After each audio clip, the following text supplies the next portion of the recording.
کلام ہے، اللہ کی صفت ہے، یہ ہمارے لیے منشور کی حیثیت رکھتا ہے، راستہ دکھانے والا کہ ہمیں کس طرح سے زندگی گزارنی ہے، کیا کیا کرنا ہے، کیا کیا نہیں کرنا۔ آپ نے دیکھا ہوگا کہ ہر مشین کے ساتھ ایک مینول آتا ہے، کوئی بھی انسٹرومنٹ آپ لے لیں، کوئی مشین لے لیں، وہ اس میں سب لکھا ہوتا ہے کہ کس طرح سے چلے گی۔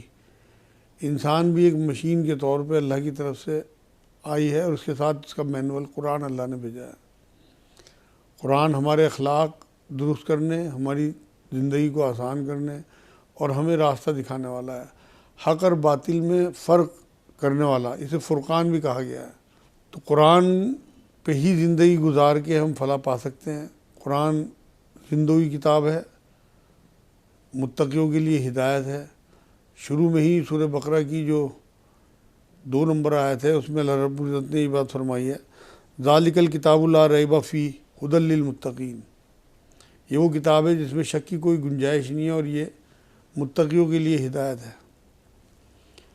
اب آپ اندازہ لگائیے کہ اگر اس میں کسی کو شک ہے اس کے اللہ کے کلام ہونے میں، تو اس کا ایمان ہی مکمل نہیں ہے۔ کسی قسم کا شک نہیں ہونا چاہیے، اس کا ایک حروف بھی ادھر ادھر نہیں ہو سکتا، کیونکہ اللہ رب العزت نے سورہ ہجر میں یہ کہا ہے کہ میں نے اسے نازل کیا اور میں ہی اس کی حفاظت کروں گا۔ تو جس چیز کا حفاظت کا ذمہ اللہ رب العزت نے لیا ہو، اس کا ایک حرف بھی ادھر ادھر نہیں ہو سکتا۔ لوگ حضور صلی اللہ علیہ وسلم کے زمانے سے ہی اس کے فوراً بعد سے چاہتے تھے کہ قرآن میں کچھ تحریف ہو جائے، لیکن جس کا ذمہ خالق لے اس کا کوئی نہیں بدل سکتا اسے۔ اور اس ذمہ داری کا ہی حصہ ہمارے حافظ حضرات ہیں کہ اتنے سے چھوٹے دل پہ اللہ رب العزت پورا قرآن یاد کرا دیتا ہے۔ 5-6 سال تک کے بچے جو ہیں پورا قرآن یاد کر لیتے ہیں، جبکہ پتلی کتاب بھی حفظ یاد نہیں ہوتی۔ لیکن یہ اعزاز ہے کلام پاک کا کہ اللہ کے حکم سے اور اللہ کی مدد سے چھوٹے سے چھوٹے بچے بھی اسے حفظ کر لیتے ہیں۔ وہ اللہ رب العزت کے اسی مشن کا حصہ ہیں ہمارے حافظ حضرات۔ اگر معاذ اللہ تمام قرآن جلا دیے جائیں یا تمام قرآن سمندر میں پھینک دیے جائیں، تو ہمارے جو حافظ حضرات ہیں وہ دوبارہ سے اسے لکھوا دیں گے۔ یہ تھا وہ مشن جو اللہ رب العزت نے اپنے ہاتھ میں لیا تھا کہ میں نے نازل کیا اور میں ہی اس کی حفاظت کرنے والا ہوں۔ کسی اور کلام کے بارے میں اس سے پہلے اس نے نہیں کہا، اسی لیے اور جو پچھلی کتابیں آسمانی ہوئی ان میں لوگوں نے تحریف کیا، لیکن قرآن میں کوئی تحریف نہیں ہو سکی، نہ ہو سکتی ہے قیامت تک۔ قرآن اتنا مکمل کلام ہے کہ اس میں اگر ایک لفظ شیطان ہٹا دیا جائے تب بھی اللہ کا کلام نہیں رہے گا، اور ایک لفظ اس میں اگر اللہ جوڑ دیا جائے تب بھی اللہ کا کلام نہیں رہے گا۔ تو اس لیے جس طرح سے اللہ رب العزت نے چاہا اسے کلام پاک کو یہاں بھیجا، اور پھر اس ترتیب کو حضور صلی اللہ علیہ وسلم نے اپنے حساب سے جو لوح محفوظ کی ترتیب تھی اللہ کے حکم سے وہ ترتیب دلا دی۔ تو یہ ساری باتیں قرآن کو فضیلت دینے والی ہیں۔ ایک اور میں بات آپ کو کہہ دوں یہاں کہ ہر وہ چیز جو قرآن سے جڑ گئی اسے عروج حاصل ہوا، اسے فضیلت ملی۔ اس میں سب سے پہلے تو ذات مقدس حضور صلی اللہ علیہ وسلم کی، چاہے رمضان کا مہینہ ہو، چاہے لیلۃ القدر کی رات ہو، چاہے وہ پہاڑ ہو، چاہے وہ غار ہو، چاہے وہ شہر ہو مکے کا، چاہے وہ علاقہ ہو عرب کا، چاہے وہ زبان ہو عربی کی، مطلب ہر وہ چیز جو قرآن سے جڑتی چلی گئی اللہ رب العزت نے اسے عروج دیا اور اسے فضیلت دی۔ تو آج بھی میں لوگوں کو یہی آفر کرتا ہوں، میں اپنے، کہ اگر ہم واقعی عزت چاہتے ہیں اللہ کی نظر میں اور لوگوں کی دلوں میں اپنی محبت چاہتے ہیں، فضیلت چاہتے ہیں، تو قرآن سے جڑ جائیں۔ قرآن سے جڑنا صرف تلاوت نہیں ہے، تلاوت سے آپ کو صرف ثواب ملے گا، لیکن ثواب ایسی چیز ہے قرآن سے جیسے آپ نے توپ سے مکھی مار دی۔ اصل تو قرآن ہدایت کی کتاب ہے، یہ ھدی للمتقین کہا اسے۔ قرآن کے اگر آپ کو حقوق پتہ ہوں، جو 5 حق اللہ نے قرآن میں بیان کیے ہیں، اگر وہ آپ حق ادا کر رہے ہیں تو آپ یقین کریں کہ قرآن آپ کو وہ نورانیت دے گا انشاءاللہ تعالیٰ کہ آپ تصور نہیں کر سکتے۔ دین آپ کی سمجھ میں اس طرح آ جائے گا بہت آسانی سے، اگر قرآن کے حق آپ نے ادا کر دیے۔ ہم یہ دیکھتے ہیں کہ قرآن ہمارے پاس ہے، اس کے بعد بھی امت پریشان ہے۔ یہ نسخہ کیمیا کہلاتا ہے۔ یہ ایسے حکیم کی طرف سے نسخہ آیا ہوا ہے جو مکمل ترین نسخے لکھتا ہے۔ اب یا تو اگر یہ فائدہ نہیں دے رہا معاذ اللہ، یا تو نسخے میں کوئی کمی ہے اور یا پھر اس کے استعمال میں کمی ہے۔ آپ یہ تو اندازہ کر سکتے ہیں کہ اس کا جو لکھنے والا حکیم ہے وہ تو مکمل ترین ہے، اس کے تو لکھنے میں کوئی کمی نہیں ہو سکتی۔ اس کا مطلب ہمارے استعمال میں کمی ہے۔ اگر ہم اس کا صحیح استعمال کریں تو یہ واقعی نسخہ کیمیا ہے۔ یہ کسی بھی اندر برائی کو، بیماری کو، کسی بھی باطل چیز کو ہمارے اندر رہنے نہیں دے گا۔ جو 5 حق میں بیان کر رہا ہوں قرآن کے، وہ قرآن ہی سے ثابت ہیں۔ سب سے پہلے تو اس پہ ایمان لانا، دوسرے اس کی تلاوت کرنا، تیسرے اس پہ غور و فکر کرنا، چوتھے اس پہ عمل کرنا، پانچویں اس کی تبلیغ کرنا۔ یہ 5 جو حقوق ہیں قرآن کے ہم پہ، وہ تمام مسلمان مرد ہو عورت ہو اسے ادا کرنے ہیں، تب وہ قرآن کے حامل اور عامل بنیں گے۔ آپ یہ دیکھیں کہ یہ زندوں کے لیے ہدایت ہے۔ مردے تو جہاں مرا آدمی اور ہدایت سے خالی ہوا، اسے پھر ہدایت نہیں دی جا سکتی۔ تو جو لوگ زندہ دل ہیں، قرآن میں اللہ نے سورہ فرقان میں کہا ہے کہ میرے جو اصل بندے ہیں وہ قرآن پہ اندھے بہروں کی طرح نہیں گرتے، بلکہ اس میں غور و فکر کرتے ہیں۔ سورہ محمد میں تو یہاں تک کہہ دیا اللہ نے آیت 24 میں کہ یہ قرآن میں غور و فکر کیوں نہیں کرتے، کیا ان کے دلوں پر تالے پڑے ہیں؟ اب ہمارے معاشرے میں یہ بات مشہور کر دی گئی کہ قرآن کو سمجھنا آسان نہیں ہے، قرآن کو سمجھنا بڑا مشکل ہے۔ ہر جگہ یہ بات سنی جاتی ہے، لوگ ترجمے سے پڑھنا ہی نہیں چاہتے اور ڈرتے ہیں، بلکہ ایک خوف بٹھا دیا گیا۔ یہ مجھے تو کوئی سازش لگتی ہے بہت بڑی، قرآن سے کاٹنے کی امت کو۔ سورہ قمر میں اللہ رب العزت نے ایک جگہ نہیں کئی جگہ یہ بات کہی ہے، وَلَقَدْ يَسَّرْنَا الْقُرْآنَ لِلذِّكْرِ فَهَلْ لِلْمُدَّكِرِ۔ میں نے قرآن کو آسان کیا، ہدایت کے لیے ہے کوئی ہدایت دینے والا؟ اب آپ کا خالق، آپ کا مالک، آپ کا کریٹر یہ کہہ رہا ہے کہ میں نے قرآن کو آسان کیا ہدایت کے لیے، سمجھنے کے لیے، ہے کوئی سمجھنے والا، ہے کوئی ہدایت لینے والا؟ ادھر ہمارے بزرگ یا ہمارے معاشرے کے کچھ ایسے لوگ جو قرآن کے بارے میں یہ بات کہتے ہیں کہ اسے سمجھنا مشکل ہے، بنا استاد کے نہیں پڑھنا چاہیے، اور اس سے مطلب صرف تلاوت تک ہی محدود رہنا چاہیے۔ آپ کس کی بات مانیں گے؟ اپنے خالق کی یا ان محتاجوں کی جو خود اس کے محتاج ہیں؟ اس لیے میرے بھائیوں بہنوں، قرآن آپ کے لیے آیا، آپ کے لیے منشور ہے قرآن، تو آپ کو قرآن سے ہر حال میں جڑنا بھی ہے اور اس پہ عمل بھی کرنا ہے۔ قرآن میں ہی اللہ رب العزت نے بات کہی ہے کہ جو لوگ قرآن پہ عمل نہ کریں، جو لوگ قرآن کے حساب سے فیصلے نہ کریں، وہ کافر ہیں۔ اب آپ اندازہ لگائیے کہ قرآن ہمارے بیچ میں ہے اور ہم عدالتوں کے چکر کاٹتے ہیں۔ اگر صحیح معاشرہ تشکیل پا جائے تو قرآن ہمارے لیے رہنما بھی ہے اور جج بھی ہے، وہ فیصلے بھی سناتا ہے ہمارے، اس میں تمام ہمارا ذکر ہے، قرآن کی آیت ہے کہ قرآن میں تمہارا ذکر ہے۔ دوسری بات یہ ہے کہ قرآن عمل کی کتاب ہے، ہدایت کی کتاب ہے، منشور ہے، اس پہ چلنا، عمل کرنا ہے۔ مردے تو عمل کی طاقت کھو بیٹھتے ہیں، مگر زندہ لوگ جو ہیں وہ اس پہ عمل کرتے ہیں۔ حضرت عائشہ رضی اللہ تعالیٰ عنہ سے جب پوچھا گیا کہ حضور صلی اللہ علیہ وسلم کے اخلاق کیسے تھے، تو انہوں نے تعجب سے پوچھا کہ کیا تم نے قرآن نہیں پڑھا؟ مطلب حضور کے جو اخلاق تھے وہ قرآن کے مطابق تھے، حضور چلتی پھرتی قرآن کی تفسیر تھے۔ جو بھی قرآن سے جڑ گیا وہ معزز ہو گیا، یہ میں آپ کو بتا چکا۔ تو اس لیے ہم نے طے کر کے اٹھنا ہے آج انشاءاللہ کہ ہم نے قرآن سے عمر بھر کے لیے جڑنا ہے۔ یہ صرف چومنے چاٹنے کے لیے یا بچیوں کی بدائی کے لیے نہیں آیا، یہ تو اس کا کوئی بھی معاملہ نہیں ہوا۔ اس طرح تو نہ حضور اکرم صلی اللہ علیہ وسلم نے کبھی کیا کہ قرآن کو چھاؤں کی طرح اوپر بچیوں کے لے لیا اور انہیں بدا کر دیا، بلکہ قرآن حکیم پہ تو حضور اور ان کے صحابہ عمل کیا کرتے تھے، قرآن ہاتھ میں لے کے تبلیغ کیا کرتے تھے۔ ہمیں تو تبلیغ کا حکم بھی قرآن کے حساب سے ہے۔ تو اس لیے قرآن کا مہینہ آپ کے ساتھ ہے، آپ لوگوں نے قرآن سے جڑنا ہے، اس کے بہت فائدے اٹھانے ہیں۔ دوسرا بات یہ ہے کہ حدیث میں بات آتی ہے کہ جیسے اللہ اپنی تمام مخلوق پہ فوقیت رکھتا ہے، ایسے ہی اس کا کلام بھی تمام کلاموں پہ فوقیت رکھتا ہے۔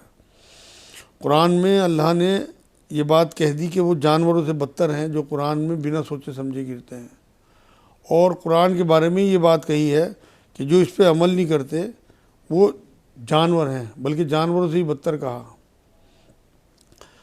یہ دیکھیں کہ آپ قرآن کے معاملے میں ہمیں یہ دیکھنا ہے کہ اللہ رب العزت نے اپنے رسول کو یہ بات کہی ہے قرآن میں، سورہ فرقان کی آیت ہے 30 نمبر آیت، کہ نبی قیامت میں اللہ سے شکایت کریں گے کہ میرے بہت سارے امتیوں نے قرآن کو چھوڑے رکھا، حالانکہ گھر گھر میں تلاوت ہوتی ہے، یہ چھوڑنا کیا ہوا؟ اس پہ عمل نہ کرنا، اس سے فیصلے نہ کرنا، اس پہ یقین نہ کرنا، اس پہ بھروسہ نہ کرنا، یہ سب چھوڑنے میں آئے گا۔ میں ایک چھوٹا سا واقعہ آپ کو سناتا ہوں کہ ایک دو بلڈنگوں کے بیچ میں رسی باندھ کے بہت سارے کرتب آپ نے دیکھے ہوں گے، لوگ بلڈنگ پار کر دیتے ہیں بہت بہت اونچائی پہ۔ ایک اسی طرح کا کارکن تھا، اس نے ایک رسی باندھی اور دو بلڈنگوں کے بیچ میں اس رسی پہ چلنے کے لیے ایک اپنے بچے کو کندھے بٹھا لیا، ہاتھ میں ایک ڈنڈا لے لیا بیلنس کے لیے۔ نیچے جو پبلک تھی وہ سانس روکے ہوئے اس کا ایک کرتب دیکھ رہی تھی، اور اس نے دھیرے دھیرے کر کے وہ دونوں بلڈنگوں کے بیچ جو رسی تھی اس پہ چل کے بلڈنگ پار کر لی بنا کسی نقصان کے۔ نیچے لوگوں کو بے انتہا ڈر تھا، کیونکہ اگر خدا نہ خواستہ اس کا پاؤں سلپ ہو جائے تو وہ نیچے گر کے ختم ہو جاتا، اتنی اونچائی تھی۔ وہاں پہنچنے کے بعد اس نے لوگوں سے پوچھا کہ بھائی اب کتنے لوگ ہیں جنہیں یہ یقین ہے کہ میں پلٹ کے پھر وہیں پہ پہنچ جاؤں گا، اسی بلڈنگ پہ، اسی رسی کے ذریعے، اسی طرح جس طرح میں آیا ہوں؟ سب نے ہاتھ کھڑا کر دیا کہ ہم سب یقین والے ہیں، اس بات کے گواہ ہیں، اور پکے یقین کے ساتھ شرط لگا سکتے ہیں کہ آپ اسے دوبارہ پار کر لیں گے۔ اب اس نے دوسرا سوال کہا کہ ٹھیک ہے، جب آپ لوگوں کو یقین ہے تو آپ میں کون ہے جو اپنے بچے کو میرے بچے کی جگہ میرے کندھے پہ بٹھا دے؟ آپ یقین کریں ایک بھی ہاتھ کھڑا نہیں ہوا۔ یہ تھی وہ بات۔ اس نے پھر پلٹ کے کہا کہ آپ لوگوں کو میرے پہ یقین تو ہے لیکن بھروسہ نہیں ہے۔ یہ ہے وہ معاملہ کہ ہمیں اللہ رب العزت پہ یقین تو ہے لیکن بھروسہ نہیں ہے۔ اس نے جو جو چیزیں ہمیں کلام پاک میں دے دی وہ ہی ہمارے لیے آسان بھی ہیں اور وہی ہمارے لیے اچھی بھی ہیں۔ کلام پاک میں اس نے یہ بات کہی ہے کہ بہت ساری چیزیں ایسی ہیں جو تمہیں اچھی نہیں لگتی، مگر مجھے پتہ ہے تمہارے لیے وہی اچھی ہیں، اور بہت ساری چیزیں ایسی ہیں جو تمہیں اچھی لگتی ہیں لیکن مجھے پتہ ہے تمہارے لیے اچھی نہیں ہیں۔ تو اس لیے ہمیں اپنے اللہ سے جڑنا ہے، اور اس کے جڑنے کے لیے اس کے کلام سے جڑنا ہے، اس سے وابستہ ہونا ہے، اس کا فہم سیکھنا ہے، اس کا فہم اختیار کرنا ہے، تب ہم اسے عمل میں لا سکیں گے۔ جب ہمیں معلوم ہی نہیں ہے کہ قرآن میں اللہ کیا کہتے ہیں تو ہم عمل میں کیسے لائیں گے؟ آپ کے پاس کہیں سے کوئی چٹھی آ جائے اور آپ اس کا مفہوم نہ جانتے ہوں تو آپ لیے پھرو گے کہ کس طرح سے مجھے اس کا پتہ لگ جائے کہ میرے بچے نے یا میری بیٹی نے یا کہیں سے بھی کوئی دوست کا خط آ جائے کہ اس نے لکھا کیا ہے۔ آپ کے پاس اللہ کا خط موجود ہے اور آپ کو بے چینی نہیں ہوتی کہ اس میں کیا لکھا ہوا ہے۔ ہم 15 17 سال 60 70 سال کی زندگی کا کیریئر بنانے کے لیے لگا دیتے ہیں، جبکہ یہ ہمارے ساتھ ختم ہو جائے گی، اور آخرت کی زندگی لیے ہم کچھ بھی نہیں کرتے۔ ہم کئی لینگویجز سیکھ لیتے ہیں، فراٹے دار انگریزی، فراٹے دار فرینچ، فراٹے دار امریکن، مطلب ہر وہ لینگویج جو ہمارے کام کی ہو، ہمیں پیسوں کو ہمارے فائدہ پہنچاتی ہو، ٹکوں کو کہتا ہوں بلکہ میں، تو وہ ہمیں ساری معلوم ہے، اور جو ہماری آخرت سنوارے گی، جو ہمارا سنہرا کل کو لکھے گی، اس لینگویج کی ہمیں کوئی فکر نہیں ہے جو اللہ کا اور اس کے رسول کا کلام ہے۔ اگر آپ تھوڑا سا ٹائم لگا کے عربی لینگویج سیکھنا شروع کر دیں، آپ یقین کریں 1 سال نہیں لگے گا، لیکن چلو اگر ہمت نہیں ہے، جوش نہیں ہے، جذبہ نہیں ہے، وقت نہیں ہے، تو کم سے کم اسے ترجمے سے تو پڑھ لیں، اس میں غور و فکر تو کر لیں کہ اللہ نے ہمیں کیا کہا ہے قرآن میں اور کیوں کلام پاک اتارا۔ اپنے بارے میں غور و فکر کریں کہ ہم یہاں کیوں آئے ہیں، اللہ نے ہمیں کیوں بھیجا، کیوں یہاں زندگی دی، ہم واپس کہاں جائیں گے، واپس جا کے ہمارا کیا بنے گا۔ آپ یقین کریں اگر آپ اپنی ذات میں ہی غور و فکر شروع کر دیں گے نا تو آپ کے اندر تبدیلی آ جائے گی۔ کلام پاک تو ایسی چیز ہے جو اپنے اندر آدمی کو سمو لیتا ہے۔ اس میں آپ غوطہ زن ہوں اس کی آیتوں میں۔ کلام پاک کو حضور اکرم صلی اللہ علیہ وسلم نے بات فرمائی ہے کہ یہ 5 چیزوں پہ مشتمل ہیں اس کی آیتیں۔ تو جو اس میں متشابہ آیات ہیں ان کے تو پیچھے نہیں لگنا، جو تمثیلی آیات اللہ نے بھیجی ہیں ان کو تمثیل میں دیکھیں کہ ہمارے لیے کیا ہدایت ہے۔ جن چیزوں کو اللہ رب العزت نے عمل کرنے کے لیے کہا ہے اس پہ عمل کرنا ہے، یہ بھی قرآن کا حق ہے، اور جن چیزوں سے عمل سے روکا ہے ان سے رکنا ہے۔ یہ قرآن کی وہ آیات ہیں، چاہے وہ محکم ہوں، محکم آیتوں پہ ہمیں حکم دیکھنا ہے کہ اللہ نے کیا حکم دیا ہے، اور جو متشابہات ہیں ان سے دور رہنا ہے، یہ سمجھنا ہے کہ اس کا مفہوم اللہ اور اس کے رسول کو ہی پتہ ہے۔ جو کچی والی آیتیں ہیں لوگ ان کے پیچھے لگے رہتے ہیں، لوگ ان کی تلاش میں اس میں لوگوں میں اختلاف پیدا کرتے ہیں۔ ہمیں اس اختلاف سے ہی بچنا ہے، بحث نہیں کرنی اس بارے میں۔ آج ہم دیکھتے ہیں کہ قرآن اس ٹائم سب سے مظلوم کتاب ہے، یہ سب سے زیادہ پڑھی جانے والی اور سب سے کم سمجھی جانے والی کتاب ہے۔ کوئی کتاب دنیا میں اتنی مظلوم نہیں ہے کہ اسے لوگ پڑھیں اور اسے سمجھیں نہ۔ قرآن کا جو معاملہ ہے وہ میرے نزدیک تو آپ کو 5 منٹ تلاوت کرنی چاہیے، 10 منٹ اس کا ترجمہ پڑھنا چاہیے، اور 20 منٹ اس میں غور و فکر کرنا چاہیے، کیونکہ قرآن کی آیتوں کو بھی اللہ نے آیت ہی کہا، نشانی کہا، اور یونیورس میں پھیلی ہوئی چیزوں کو غور و فکر کا جو حکم دیا آپ کو اور دعوت دی غور و فکر کی قرآن میں، انہیں بھی آیات ہی کہا۔ یہ نشانیاں ہیں اللہ رب العزت کی طرف سے کہ آپ کلام پاک میں اللہ کی نشانیاں ڈھونڈیں، اللہ کی معرفت حاصل کریں۔ اللہ کا کلام ہے، آپ کی ضرور ہیلپ کرے گا۔ جو قرآن سے جڑا، اللہ نے خود جڑ کے اس کی مدد کی ہے۔ میں تو اپنی مثال دیتا ہوں لوگوں کو، میں کچھ نہیں جانتا تھا، قرآن بھی پڑھنا نہیں جانتا تھا، عربی میں بھی۔ 97 کے بعد میں نے قرآن سیکھا، پھر اردو سیکھی، پھر اس میں غور و فکر کیا۔ آپ یقین کریں مجھ جیسے ادنا آدمی کو اللہ نے ایسی چیزیں دی ہیں کہ آج بھی جب قرآن لے کے بیٹھتا ہوں کوئی نہ کوئی نئی چیز ہر بار مل جاتی ہے۔ علامہ اقبال کا قصہ مجھے یاد آ رہا ہے کہ ایک بار وہ کلام پاک پڑھ کے اٹھے اور گھر کے باہر نکل رہے تھے، تو اندر ان کے والد محترم تشریف لا رہے تھے۔ انہوں نے پوچھا اقبال کہاں سے آ رہے ہو؟ کہ ابا حضور کلام پاک پڑھ کے آ رہا ہوں۔ کہ تو نے کون سا کلام پڑھا؟ صاحب کلام یعنی کہ حضور صلی اللہ علیہ وسلم جب کلام پڑھتے تھے تو ان کے تو آنسو جاری ہو جاتے تھے، ان کی تو حالت جو ہے وہ ایسی ہو جاتی تھی، کیفیات ہی بدل جاتی تھی۔ اس کے بعد روایتوں میں لکھا ہوا ہے کہ جب اس کے بعد علامہ اقبال نے قرآن پڑھا ہے تو نوکر کو چادر یا تولیہ بھیگا ہوا نچوڑنا پڑتا تھا، آنسوں سے اتنا بھیگ جاتا تھا۔ اس کے بعد ہی ان کے اوپر شعر اترنے شروع ہوئے جو کلام سے متعلق شعر تھے۔ آپ اقبال کے شعروں کے بارے میں جانتے ہوں گے، کتنا کچھ انہوں نے شعروں کے ذریعے کلام پاک لوگوں کو سمجھایا ہے۔ وہ معزز تھے زمانے میں مسلمان ہو کر، ہم خوار ہوئے زمانے میں تاریخ قرآن ہو کر۔ اب آپ اندازہ لگائیے کہ آج ہم نے قرآن کو چھوڑ دیا، اسی لیے ہم خوار ہیں، اسی لیے ہماری کوئی عزت نہیں ہے، ہماری کوئی وقت نہیں ہے، کیونکہ ہمارا منشور ہی بدل گیا۔ ہم دنیا کے چکروں میں اتنا الجھ گیا کہ ہم نے قرآن کی طرف آنکھ اٹھا کے ہی دیکھنا چھوڑ دیا، بلکہ لوگوں کو روکتے ہیں، بلکہ ہم گناہگار ہو رہے ہیں اس بات میں۔ میں ان لوگوں کی منشا پہ یا نیت پہ تو شک نہیں کر سکتا جو قرآن ترجمے سے پڑھنے کو منع کرتے ہیں، مگر خدا نخواستہ اگر اللہ کو ان کا یہ عمل برا لگ گیا تو وہ اللہ کی پکڑ میں آ جائیں گے۔ اس لیے میری درخواست ہے جو بھی علماء اسے غلط سمجھتے ہوں قرآن کو ترجمے سے پڑھنے کو، اپنی اصلاح کر لیں، غور و فکر کریں اور اللہ سے دعا کریں کہ صحیح ہدایت کی طرف لوگوں کو لانے کی کوشش کریں۔ جتنے بھی ترجمے قرآن کے میسر ہیں بازاروں میں وہ علماء دین نے کیے ہیں، اور وہ ہمارے لیے کیے ہیں، عام لوگوں کے لیے۔ وہ علماء دین کے لیے ترجمے نہیں ہیں بلکہ عام لوگوں کے لیے ترجمے ہیں۔ تو اس لیے آپ قرآن سے جڑیں، قرآن کو اللہ کی صفت سمجھیں۔ آپ یہ دیکھیں کہ حضرت علی رضی اللہ تعالیٰ عنہ کا قول کیا ہے کہ جب میری طبیعت یہ چاہتی ہے کہ اللہ مجھ سے بات کرے تو میں کلام پاک لے کے بیٹھ جاتا ہوں۔ تو جب آپ کی طبیعت چاہے کہ اللہ آپ سے بات کرے تو اللہ کا کلام ہی تو ہے قرآن پاک، تو آپ قرآن لے کے بیٹھ جایا کریں اور ترجمے سے ضرور پڑھیں۔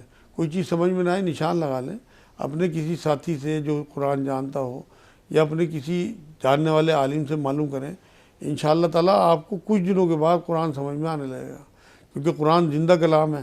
یا حیو یا قیوم کہتا ہے اللہ اپنے آپ کو، تو اس کا کلام مردہ نہیں ہو سکتا معاذ اللہ۔ زندہ کلام زندہ لوگوں پہ اثر کرتا ہے۔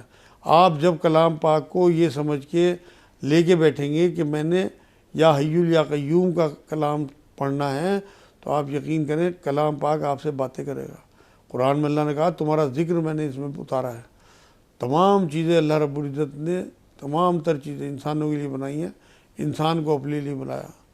کلام پاک سے بڑی عبادت کوئی نہیں ہے۔ آپ اس پہ عمل کریں گے، اس کے حکموں کو مانیں گے، جو محکم آیتیں ہیں ان پہ عمل کریں گے، جن سے روکا گیا ہے ان سے رکیں گے، تو آپ کے لیے آخرت بھی آسان ہو جائے گی، اور یہاں بھی آپ کو بہت عزت ملے گی۔ کیونکہ وہ حدیث جو بہت مشہور میں نے آپ کو کسی پروگرام میں سنائی تھی کہ تم میں بہترین ہیں وہ لوگ جو قرآن سیکھیں اور سکھائیں۔ آپ دیکھیں، جس ہمارے رسول صلی اللہ علیہ وسلم اپنی زبان مبارک سے یہ کہہ کے گئے ہوں کہ تم میں بہترین ہیں وہ لوگ جو قرآن سیکھیں اور سکھائیں، تو آپ اسے معمول میں لے آئیں کہ جو لوگ نہیں جانتے انہیں آپ قرآن بانٹنا شروع کر دیں، اپنے گھر والوں میں جن جن کے قرآن نہیں آتا انہیں سکھانا شروع کر دیں۔ اگر آپ بچپن میں قرآن پڑھے ہوں، آپ نے بھول گئے ہوں، یا اٹھا کے آپ نے بہت دنوں سے نہ دیکھا ہو، آپ یقین کریں 1 مہینے آپ 1 رکوع کا صرف وہ لے لیا کریں سبق اپنے مولوی صاحب سے، اپنی بہن سے یا اپنی مدر سے، اور اس تنہائی میں بیٹھ کے ایک بار بسم اللہ پڑھ کے اور اسے دہرا لیا کریں، آپ کو 1 مہینے میں قرآن یاد آ جائے گا۔ قرآن کے پروٹوکول بھی قرآن میں بیان کیے ہیں۔ ایک تو آپ کو اعوذ باللہ من الشیطان الرجیم سے قرآن جو ہے وہ شروع کرنا چاہیے۔ قرآن کو صرف پاک لوگ ہی چھو سکتے ہیں، یہ بھی قرآن کی آیت ہے، تو آپ کو پاک صاف ہو کے اور ہو سکے تو باوضو ہو کے طہارت کے ساتھ قرآن کو لے کے بیٹھنا چاہیے۔ ناظرین، میں ایک اور آپ کو تحفہ دیتا ہوں، جو لوگ قرآن پڑھ کے بھول گئے یا جنہوں نے بہت دنوں سے قرآن نہیں پڑھا، آؤٹ آف پریکٹس ہو گئے، وہ اگر 1 رکوع اپنی مدر سے، اپنی سسٹر سے یا برابر میں مسجد کے مولوی صاحب سے سبق لے لیا کریں، اور پھر اس سبق کو ایک الگ تنہائی میں بیٹھ کے دہرا دیا کریں۔ یہ 5 منٹ کا کام ہے۔ 2 منٹ میں سبق دے دیں گے وہ آپ کو، اور 3 منٹ آپ کو دہرانے میں لگیں گے۔ چاہے آپ اسے اٹک اٹک کے پڑھیں، چاہے تھوڑا تھوڑا، جیسے بھی آپ 1 رکوع بہت ہوتا ہے آپ کے لیے شروع میں۔ 1 مہینے کی گارنٹی میں لیتا ہوں، انشاءاللہ 1 مہینے میں آپ کو قرآن یاد آ جائے گا۔ تو اس لیے آج سے آپ یہ بھی شروع کریں، کیونکہ ایک آیت کا مفہوم قرآن کی یہ بھی ہے کہ جو لوگ قرآن پڑھ کے بھول جائیں گے وہ قیامت میں اندھے ہو کے اٹھیں گے۔ تو اگر آپ واقعی قیامت میں چاہتے ہیں کہ آپ کی آنکھیں ہوں اور آپ جنت کو آنکھوں سے دیکھتے ہوئے اس میں گھسیں، ایسا نہ ہونا خدا نہ خواستہ کہ آنکھیں ہوں گی نہیں اور ہم ٹٹولتے پھریں جنت کو اور دوزخ میں گر جائیں۔ تو اس لیے اللہ سے دعا کریں کہ آج سے آپ قرآن سیکھنے کی کوشش کریں، تھوڑا سا کسی کو صدقہ دے کے، اور آج سے سبق لینا شروع کریں۔ 1 مہینے کی گارنٹی ہے، انشاءاللہ آپ کو قرآن یاد آ جائے گا۔ اور قرآن کے بارے میں کچھ چیزیں آپ کو انشاءاللہ کسی اگلے ایپیسوڈ میں بتاؤں گا۔ وما علینا الا البلاغ۔ السلام علیکم ورحمۃ اللہ۔